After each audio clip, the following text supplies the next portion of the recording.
thank you to the Sangam team for getting me back again. And without much further delay, let me start the topic for the day.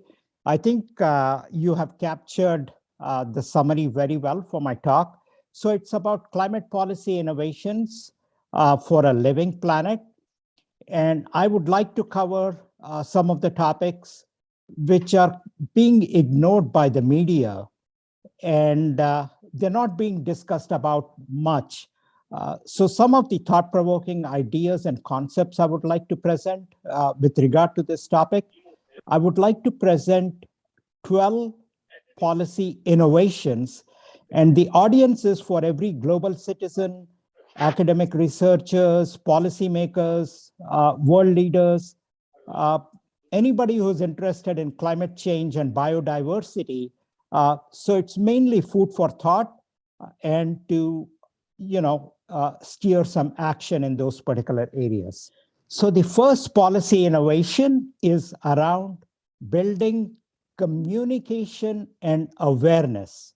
So we have all heard about climate change. So I don't want to kind of spend too much time on the definition of climate change. I think we are all very, very well aware as to what is happening in the world. But what is not happening is we are not delivering a simple, clear to understand message around climate. Because in the secluded corridors of power, whether it is IPCC or whatever it is, many policies are being discussed, but the average citizen is unable to understand what they actually mean. So let me give you an example. You go to a doctor, right?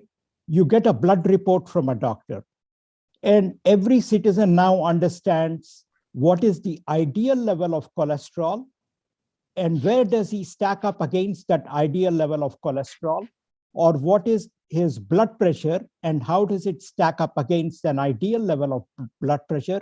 So whether it is cholesterol, sugar, blood pressure, or anything else, we completely understand about our own individual health. In a similar way, we need to understand about planetary health also. So planetary health to me means getting a simple health report of the planet that world organizations such as, whether it is the World Wildlife Fund or the United Nations Environmental Program or IPCC, Nature Conservancy, if they can form an interdisciplinary team, and with this interdisciplinary team, you come out with a template, a simple health template focusing on the 5 elements.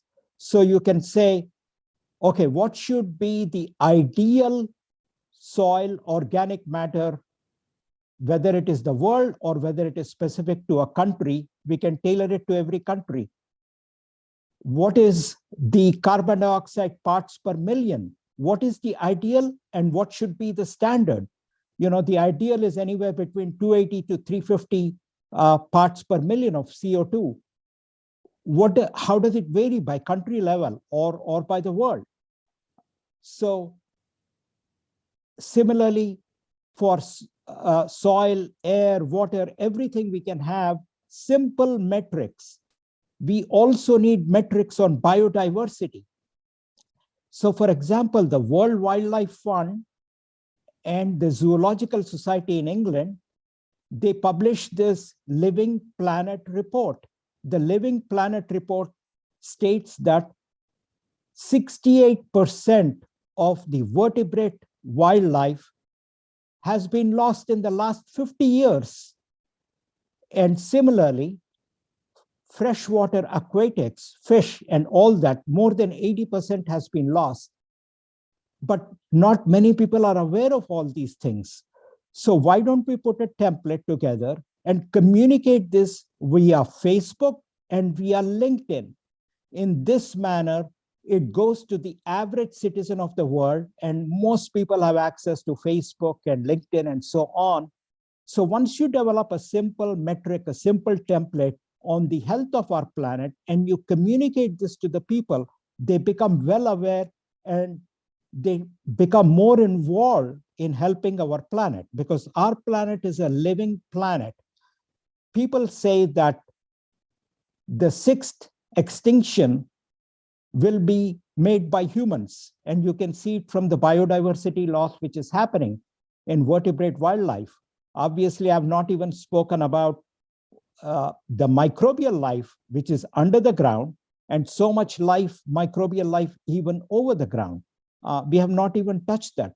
If you look at the world GDP is around $80 trillion.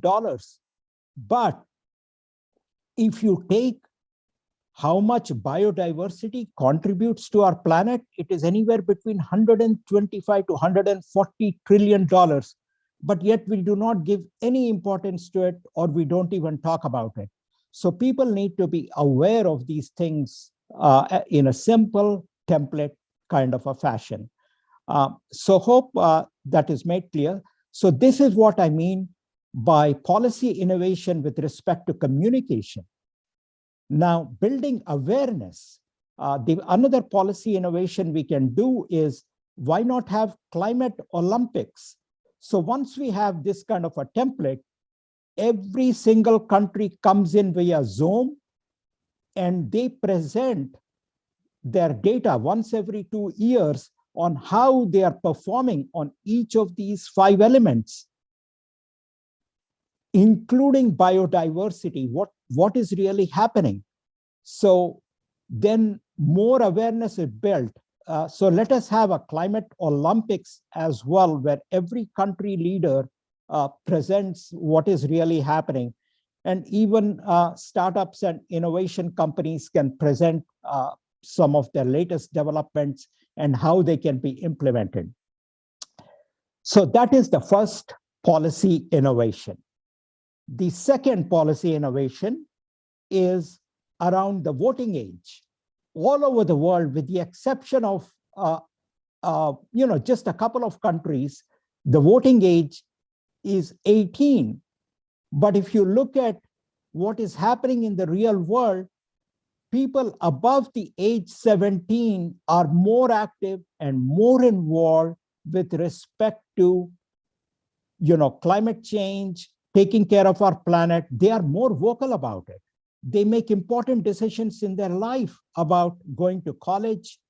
So why can't they make important decisions about being the guardians of our planet, since they are the most vocal group? So the policy innovation I would recommend to all world leaders is to lower the voting age to 17 from 18. Policy innovation number 3. So number 3 is around corporations. Corporations have a very, very important role because they are the drivers of our economy, and they need to be engaged in building a circular economy, addressing climate change. Right now, if you look at, many companies are adopting what is called as ESG initiatives, which means environment, social, and governance. So in fact, there are a lot of mutual funds which focus on only ESG companies, and these funds state that they only invest in ESG type of companies. These companies, some of these top companies, have in their annual reports how they are measuring against greenhouse gas emissions, or GHGs. They have to state that.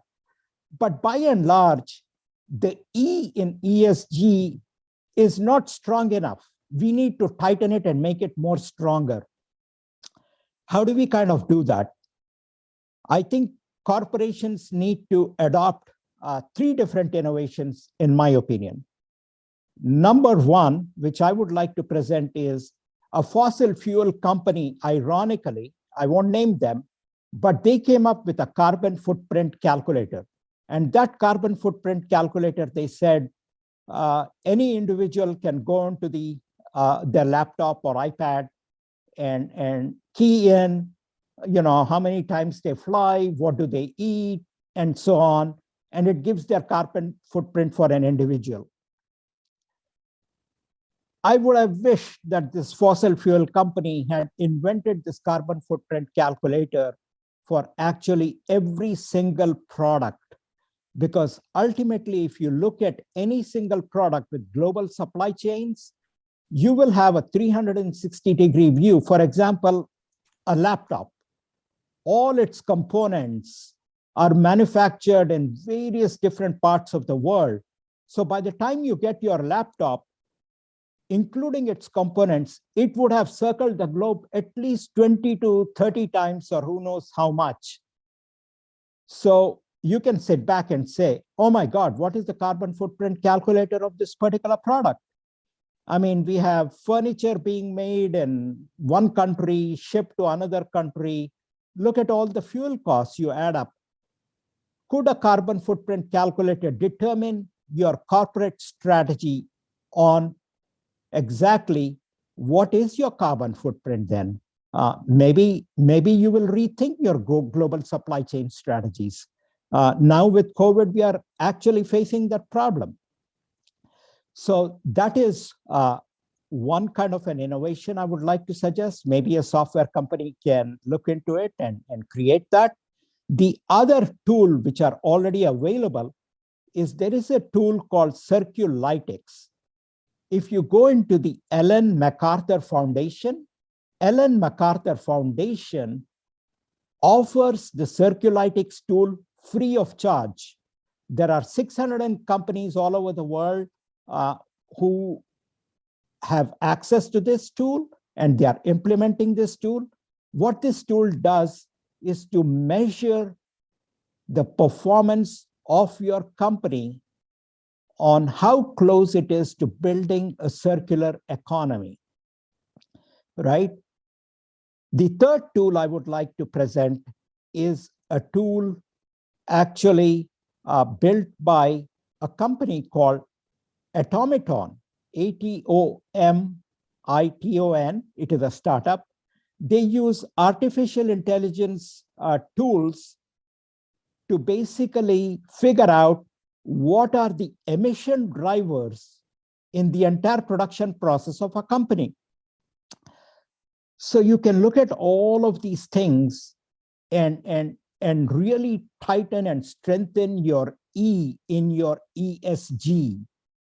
As a matter of fact, if you're working in a company and you're passionate about the environment, you could become a sustainability officer by integrating these tools and ideas and rise up to becoming a sustainability officer. Ellen MacArthur Foundation and their website has shown that sustainability goals actually increase revenue and save costs for a company and a country. There are very highly documented studies. You can look at it. In fact, every mutual fund which is focusing on ESG type companies, index-wise, their performance seems to be better even on the stock price. So policy initiative number 4 I would like to discuss is about trade policy. When you think of trade policy, about 15 years ago, Warren Buffett basically said, you know, if your exports equals imports, your trade deficits obviously will be zero. Your economy will be healthy. To some extent, this ties in with the corporate policy also, because the more local you are, the lower your global footprint, right? Whether it is food or any other product, the more local you are, the less your global footprint, theoretically. So also, trade policy, if your imports are equal to exports, you're encouraging a lot of diverse local talent. You know, in any country, there is so much diversity in skills. You've got to respect everybody's skill set. So that is how, you know, many countries are talking about, you know, whether it is Make in India or Made in America and so on. They take so much pride in it. And this way your trade deficits won't blow up.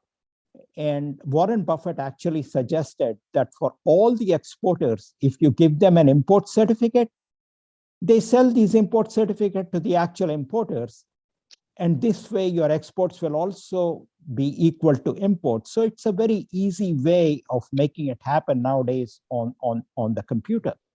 Now, number 5, I would like to point out is about our ocean floors.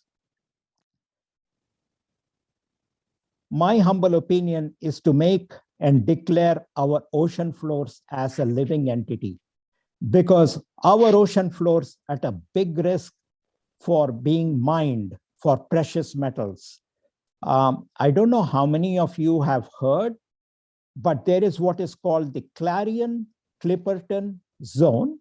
Clarion-Clipperton Zone is in the Pacific Ocean.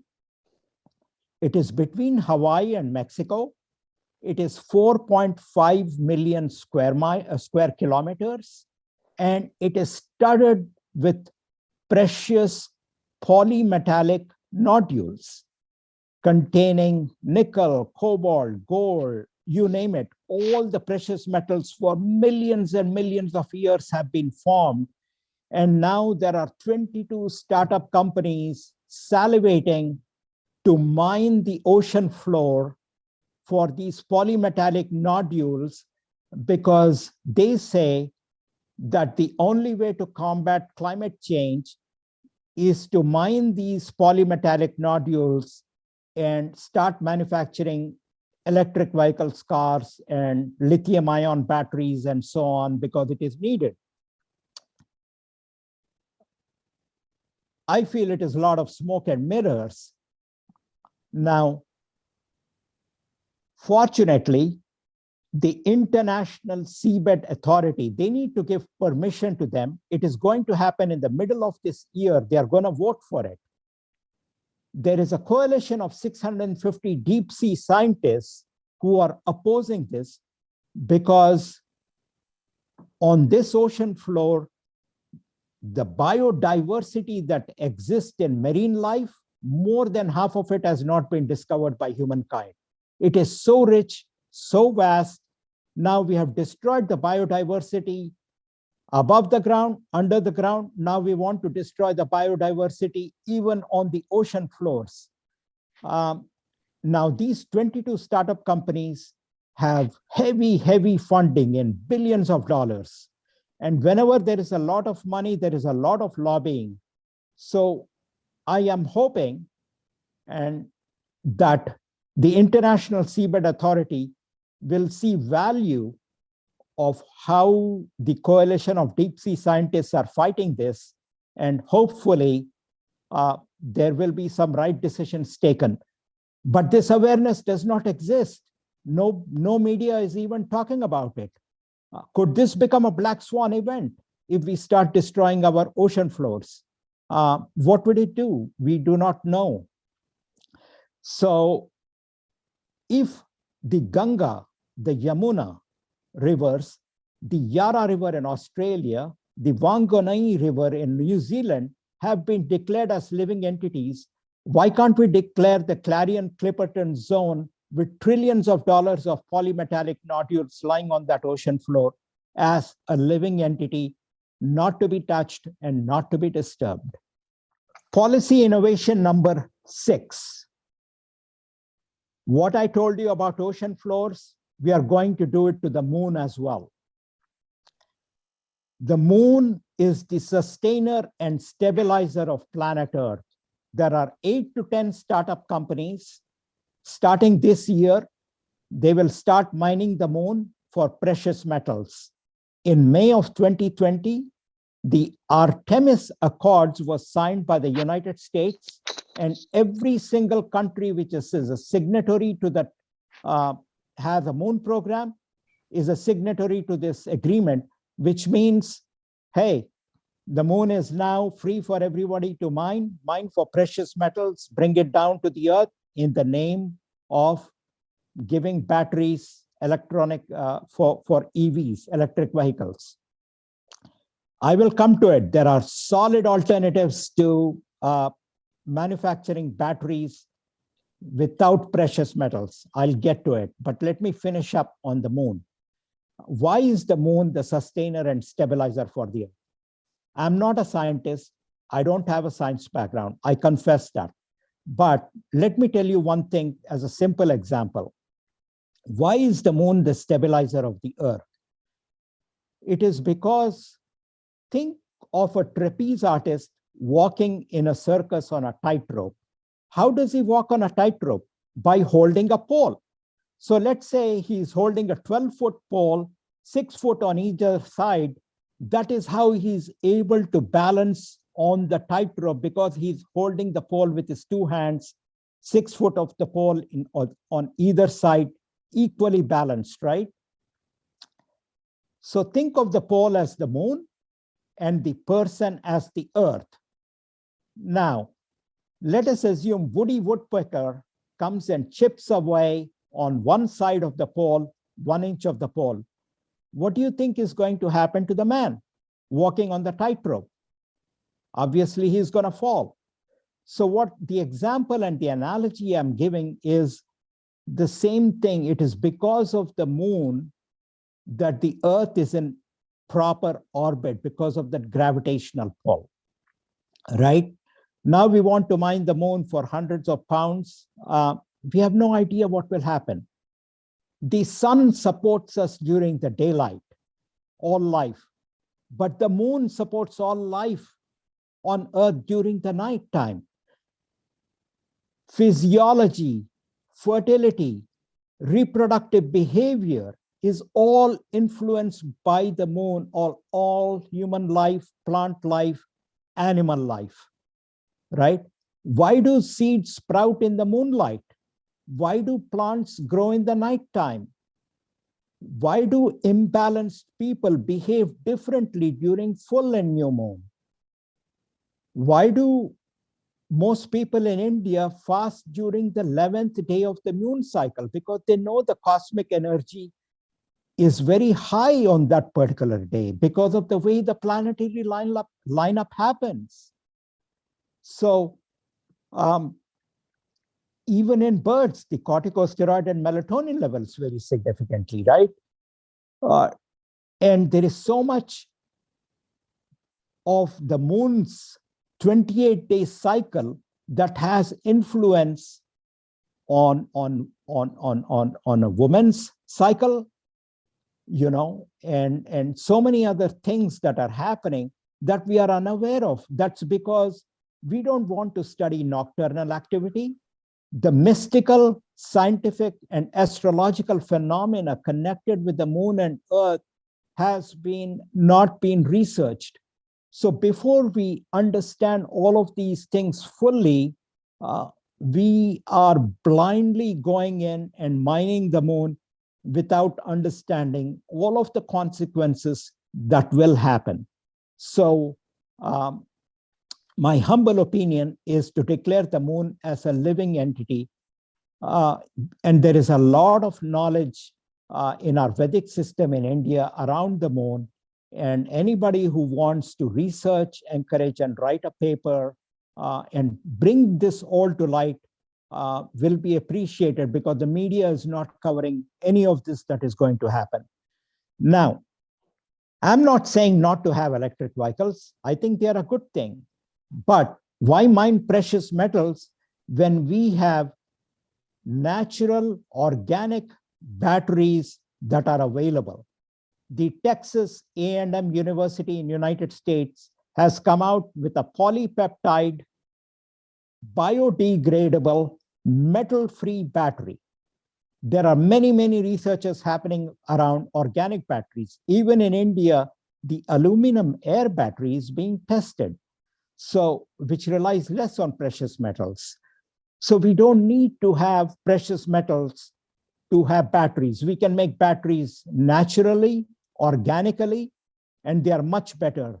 The VC firms are ignoring all this, which I clearly don't understand the reason, but these kinds of research should be encouraged. We give so many subsidies to the fossil fuel industry. Why can't we give subsidies, shift those subsidies to these kind of novel ideas and novel initiatives, rather than brute force technology of always extracting the earth either for fossil fuels or even for precious metals?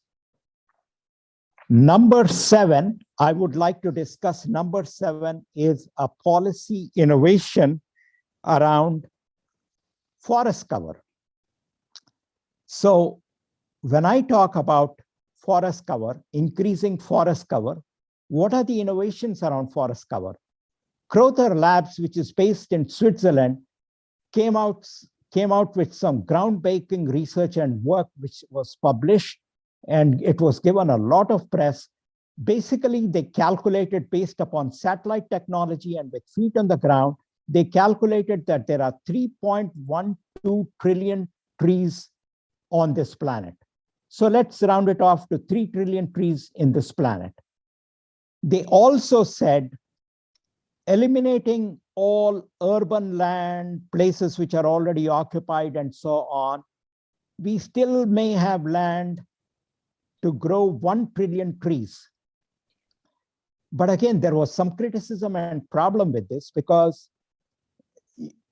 you know, you cannot plant a seed in some kind of a government remote land and walk away from it. Plants need tender, loving care to grow, to nurture, and somebody has to take care of this. Somebody has to manage it. So to some extent, it is a theoretical thing, but not 100% practical to make it happen. So one of the innovations is I looked at World in Data. So anybody can go into this website called World in Data, very rich information. So what I found is that the area occupied by the 3 trillion trees is exactly equal to the area occupied by agriculture. Okay. So 80% of all the agriculture is for livestock, growing meat for food. So what if all the people who do consume meat, let's say they consume meat for 6 days in a week, 2 days, they can say they want to reduce the consumption, they don't eat meat. 2 days, they can go for plant-based meat alternatives like meatless meat, like Impossible Burger or Beyond Meat and things like that. And the other 2 days, they can focus on lab-grown meat. There are many, many companies, and it is taking off. Lab-grown meat, you can even titrate how much fat content there should be in the meat and so on. And Singapore has approved it, and so many countries will approve it.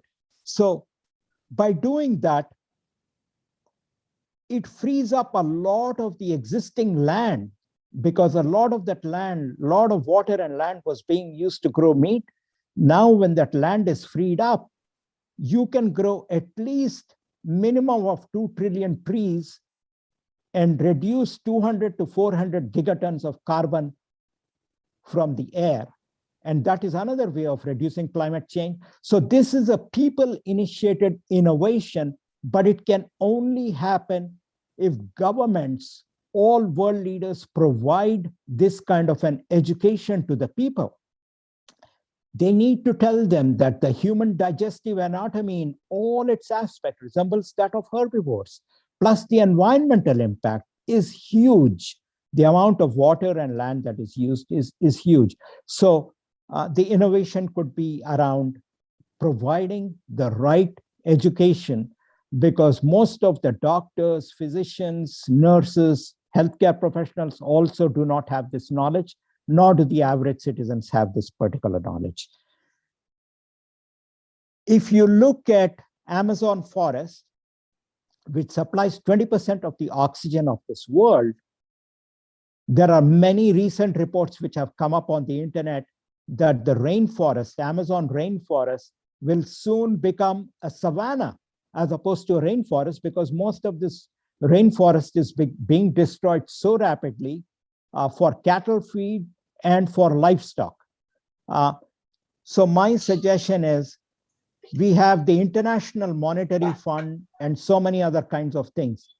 Why don't world leaders look to start an international forest fund where 5% of their prior year's defense budget is completely reduced, and all that money goes to this International Forest Fund to support more forests, to reforestation schemes, and so on. With many wildfires happening even in California and many other places, we need reforestation schemes.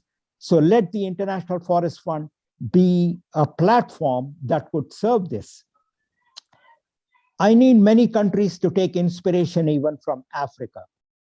Africa, from the northern part of Africa, from west to east, 8,500 kilometers, they are building a complete green cover or a forest cover, which is called the Great Green Wall Initiative, to arrest the expansion of the Sahel and the Sahara Desert. And by 2030, it is expected to be completed. Nobody talks about this. Why can't it be a model for inspiration even for United States? For example, United States has been talking about on the southern border to build a concrete wall to curb illegal immigration. Why can't both parties in United States, like the Democratic and Republicans, come together and form a 3,000-kilometer long forest with wild animals? It will combat climate change. It will also curb illegal immigration. So this way, both parties are satisfied. So we need to look at creative solutions like this.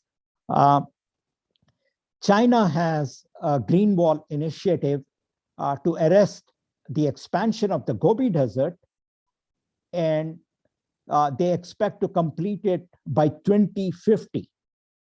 That is too long. However, they have the Great Wall of China. Why don't you cover the Great Wall of China completely with green cover? Or even you could have flexible organic photovoltaics to reduce your dependence on coal and grow trees, even on top of the Great Wall of China, on the borders, on the walls. So you can have a hybrid kind of a mix. You can reduce your energy dependence on coal, and you can make many things happen. I know Sadhguru has spoken about Rally for Rivers in India and growing trees around the banks of all of these rivers. Great initiative. But we need more of these kind of ideas and more of these things coming. And International Forest Fund should be a forum to support these kind of initiatives as well. Policy number 8. Policy number 8 is around water. Policy innovations around water. So what I would like to suggest on water is, I have given many ideas on my previous talks on Sangam, on part 1, entrepreneurial ideas. I covered many innovations on water with respect to how liquid carbon dioxide can entirely transform how we wash our clothes, utensils, machine parts. Will save billions of dollars, especially in developing countries. It's easily adaptable. Or how to prevent underground water leaks with robotic technology. How to have permeable type of concrete materials or permeable type materials on roadways and highways to increase and recharge groundwater levels. Think of water not only to how to save water, but how can you use water to get energy out of it. We have spoken about green energy. Why not we talk about blue energy? Blue energy, Rutgers University in United States just this year came out with a breakthrough technology. What happens is when the fresh river water flows into the seawater, the ions in fresh water are way different than the ions in a seawater. One is positively charged and one is negatively charged, right?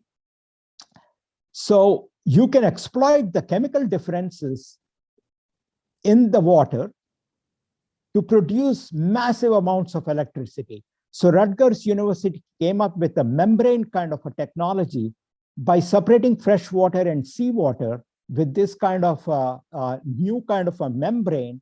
What they are saying is you can produce massive amounts of electricity.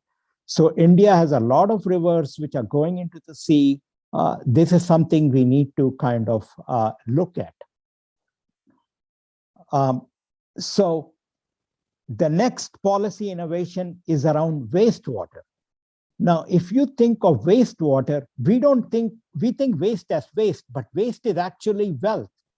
So Edward Jones of Utrecht University, which is in one of the Scandinavian countries, I think it is Finland, he has come out with a research saying globally 11% of the water is only wastewater is reused, only 11%.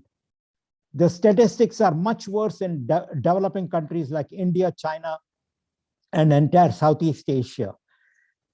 Now, wastewater can be used for creating a lot of energy. In fact, there are utility plants which are tapping all the wastewater to convert it into energy. There are utility plants which are converting the chemical energy through microbes into electrical energy, or even the methane produced into electrical energy. Plus, the organic content in wastewater can be used for fertilizer, to make fertilizer. So many things can be done with wastewater. For example, there is Eco STP in Bangalore, which treats wastewater with zero energy. All they are doing is mimicking the process and the technology that happens in a cow's stomach.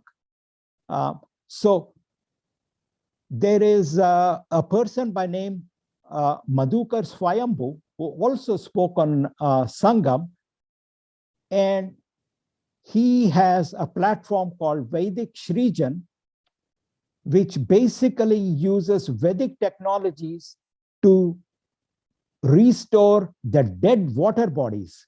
There are like 1,000 dead water bodies in New Delhi itself, and he's taking a great initiative in reviving them.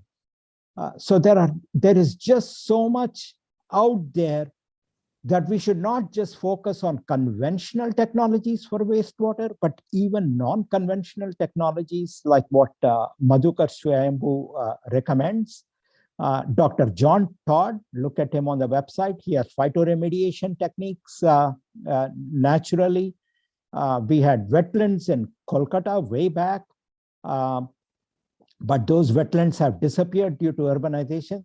They were all doing a marvelous job in terms of utilizing the rich resources of the wastewater. We have lost that knowledge and we need to revive it.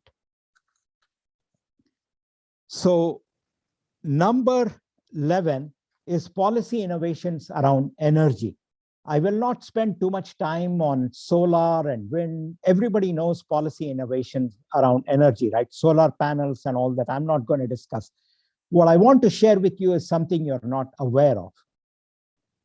We know about solar panels, but what we do not know about is geothermal panels. What are geothermal panels? Geothermal panels are nothing but prefabricated panels, and you can install them.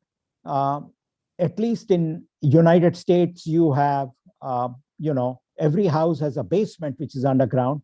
There are parking lots which are underground. You can install them here, and the trapped heat energy, you can convert it back into heat energy during the winter and cool energy during the summertime. Project Drawdown is a very talked about project. The number one, they have come out with 100 solutions for climate change. The number one is refrigerants, cooling overall. So why cannot we use this technology, which was developed by a company called, it is called Enerdrape, ENERDRAPE. It's based in Switzerland. So let's not think about cooling. Let's think about cooling in terms of not only natural refrigerants, but also in terms of other novel technologies being developed by Enerdrape. So we have to think about energy in very novel ways on how to tap it and how to use such materials to trap the heat either from the ground or from the walls. Purdue University in United States came out with an ultra white paint. They say you paint your houses with this, you will reflect back 95% of the radiation and the heat, and you don't even need an air conditioner. So why couldn't developing countries look at such kind of technologies? Or there are technologies where you can cover buildings with green kind of cover. Um, you can just do so many different things. In fact, even micro windmill technology has taken different shapes and forms, where you can have walls with inlaid micro windmills that can power your buildings and homes. Every building, every house should be decentralized, self-sustained in terms of its energy needs, and policy innovations needs to give complete property tax break to these kind of homes that don't rely on the grid. The other thing that the media is not talking about, or less attention is being paid, is to cryptocurrency. Bitcoin uses the same amount of energy as a country like Finland. It's not that blockchain technology is bad. It's just the way the code is written has to be changed. For example, Solana is a cryptocurrency, but each transaction uses only electricity, which is equal to 2 Google searches, whereas Bitcoin, for each transaction, it uses electricity equal to 1 house in America that uses electricity for 6.5 weeks. That's how much Bitcoin consumes. But nobody is talking about this. And it's just going under the radar. And if cryptocurrency is being accepted so much, we need to be cognizant of these kind of issues. So the last innovation, number 12, I want to end with is India has a rich storehouse of knowledge in its Vedic sciences. Vedas are true sciences. They have a lot of mysteries around science and technology. So why couldn't India open up a Vedic Indian Institute of Technology focused on unearthing and uncovering all of these secrets, so that we can benefit the world, we can benefit India? And these are some of the climate policy innovations, not all comprehensive, but just some food for thought in terms of how global leaders, researchers, academicians, entrepreneurs need to think about and take it forward. So thank you so much for your time, and I really appreciate and enjoy talking to all of you again. Ram Prasad ji, I was very intrigued by the moon mining project that you said. Who are the countries who have signed for it, and which are the companies who are about to begin this? There are several companies. iSpace is there. I don't remember all of the names. It is some time back I had done the research on this. In fact, I have written an article. It is on Pure and Eco India. It is also on my LinkedIn profile as a post. I don't remember all the names. Basically American companies, or what? They are all, mostly they are American companies, but even ISRO in India plans to mine the moon in 2030. So all of the countries that have a moon program have an initiative to mine the moon. So I think there may be a Japanese company, there's a company from China. But right now there are 8, but that is expanding very quickly. And the Artemis Accords was signed in May 2020 by all of these signatories. So this is what I have been trying to say, is how come no researcher is addressing this? And also, isn't there any world body like the UN or anybody who can check this, or maybe have a say in this? The agreement is already signed. Every country has signed the agreement. It's too late in the game. And I wrote an article on this about maybe 4 years ago, 2-3 years ago. It is as a post on my LinkedIn. For sustainability or for green planet, like for international security, we have these various bodies like NATO and UN and all to keep a check, Security Council. Don't we have anything for the environment, this thing, a world body which can actually have a say on this? Well, there are space law experts. I have written to a couple of space law experts. There is a space law magazine. But as you know, whatever you write goes into cyberspace and you never hear back. There's a lot of knowledge in our own country, like you absolutely said, in some of our Vedic sciences. Now, while Correct. you are asking the government or someone to come across, as of right now, is there any institute or any body which has actually, or is rather doing some work on the Vedic sciences that you would know of? Well, Any as far as individual, any individual private will do, because I'm also looking for some kind of, knowledge in on those lines. So one name that comes to my mind is Subhash Kak. Subhash Kak is based in Subhash Kak, K-A-K. Okay. You can check him on the website. And, basically, he has written an article on Medium. He has YouTube talks on the scientific contributions India has made to the modern science. I think he has given some fascinating talks and articles.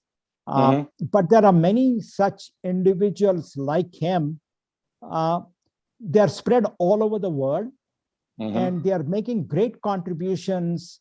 For example, Subhash Kak talks about 108, the mystical number 108, right? Why is it 108? What is the diameter of the sun, how it relates to the earth? What is the diameter of the moon, how it relates to the earth? And he ties it to the number 108. So there is so much rich knowledge that we have that we are not aware of.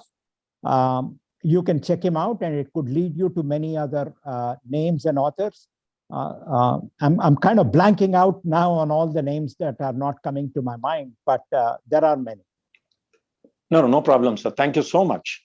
As an entrepreneur, I would also like you to check Climate Launchpad Initiative. Climate Launchpad is a good website where people can get funding for their brilliant ideas. For example, there is a company called JSP Enviro in Tirupattur in Tamil Nadu, who are basically all the textile dyeing effluents, they're converting it into energy.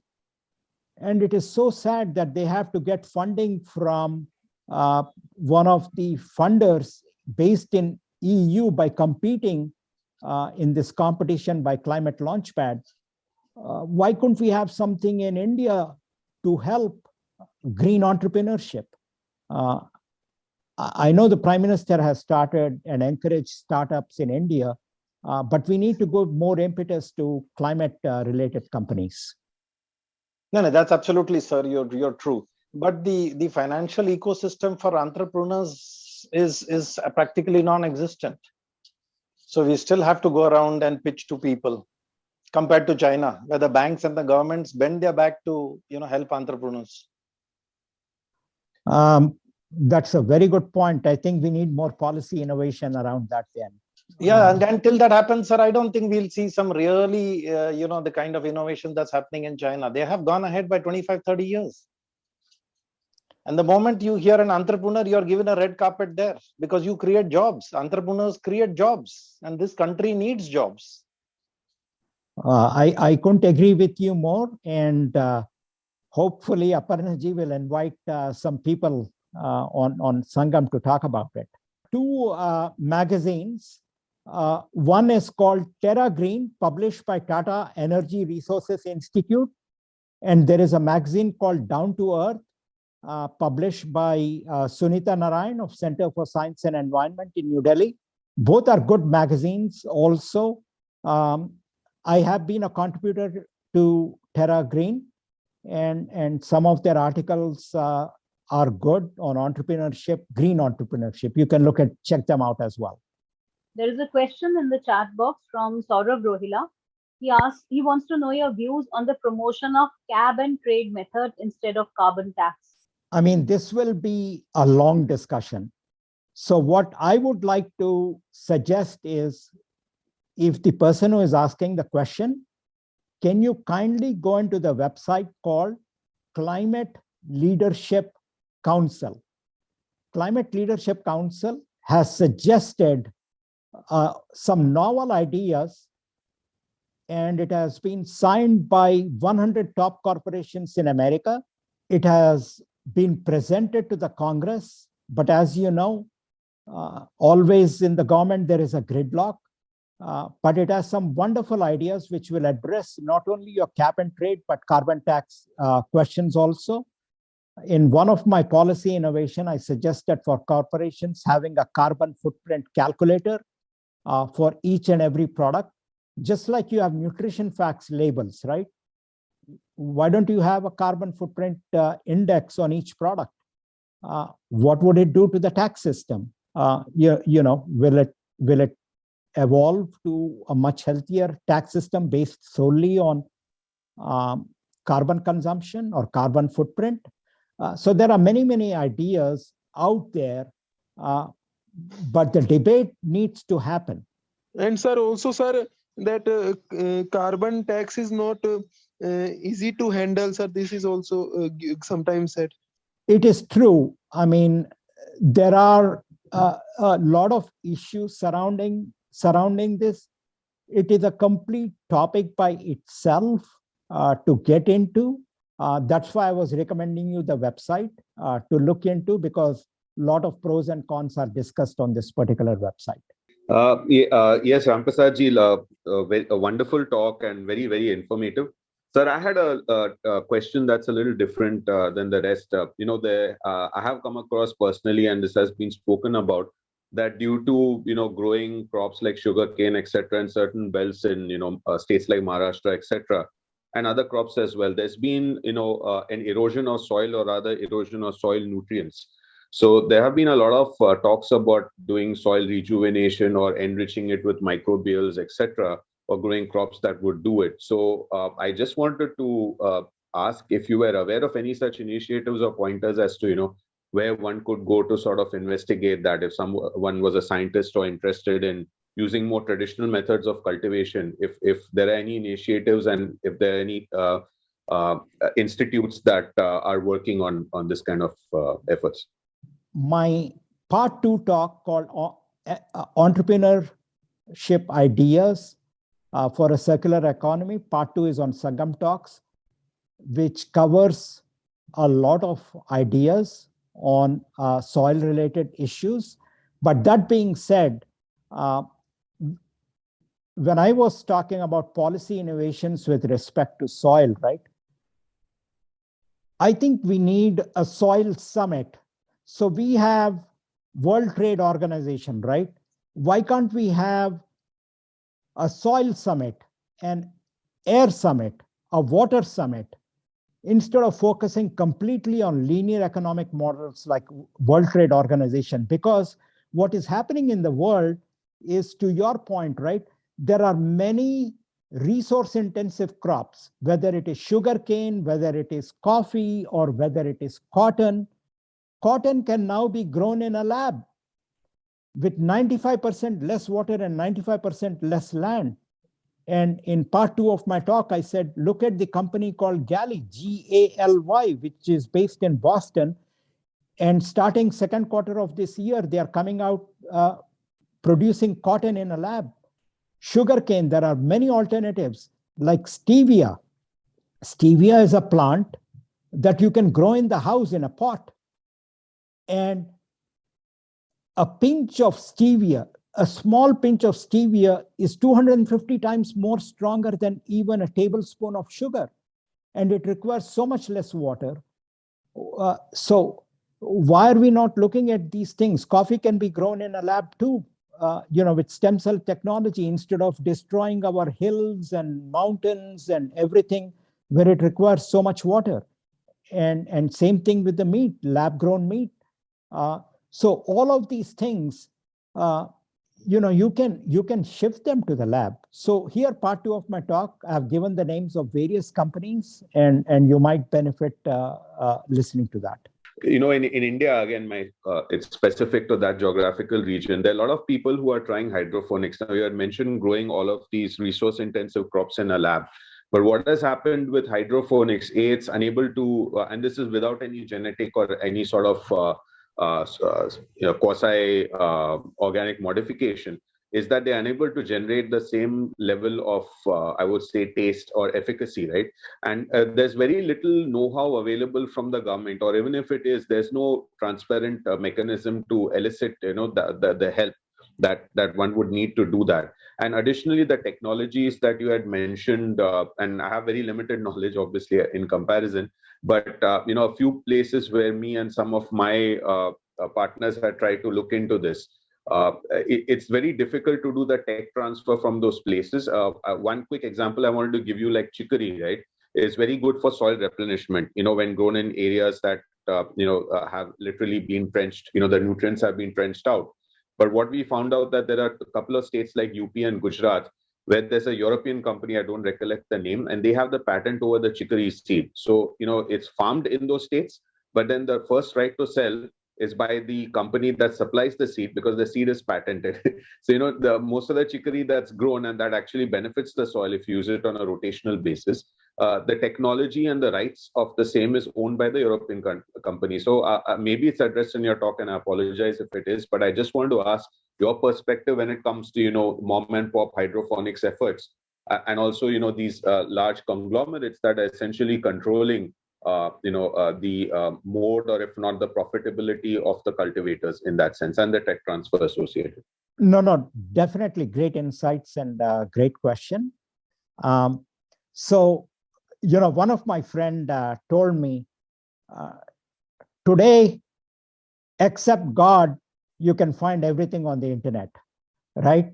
So I would say, look at AeroFarms, AeroFarms, which is one of the biggest kind of vertical farm hydroponic thing based in New Jersey. But there are several hydroponic farms. I would also like you to check out MIT Media Lab. MIT Media Lab has very good information. In fact, there are a lot of Indian students who are doing a fantastic job with their PhD and all that. They detail the technology. There are a lot of YouTube talks on hydroponics and how to. So what I'm trying to tell you is use the power of technology to educate yourself. It's just a matter of doing the right searches on Google and getting to the right YouTube. There is so much out there. What I can also tell you is that the world does not tell you that fossil fuel and coal, believe it or not, they're only 1% efficient. From the time they are found to their actual end use, they're only 1% efficient. Listen to Jane Woodward, Google Talks, and she's from Stanford University, and she kind of tells you in detail why it is only 1% efficient. So the point I'm trying to make is there is just so much knowledge out there. You just have to do the right searches, and one thing will always lead you to the other. By no means I'm a climate expert. I don't profess to be anything. All I'm doing is, just researching out there. I mean, climate science is not my background at all, but it's just my interest and my passion in retirement. And I'm just trying to bring this knowledge out to you. So I hope that helps. But listen to the second part of my Sangam talks. I have given a lot of ideas and names of companies that you can explore related to soil and agriculture. My only concluding remark is that we definitely, as I said, we need a lot of communication, which I spoke in policy innovation number 1. We need to have these climate Olympics. Climate Olympics can focus on, the 5 elements. And definitely individually as countries, at least in the developing world countries, soil is very important. I think we need a soil summit, regional soil summit, regional water summit, regional air summit. So we focus too much on linear economics, but not on climate-related economics. So those are my thoughts. And I think we need to look at some of the black swan events on protecting our ocean floor and protecting the moon. Namaste and thank you.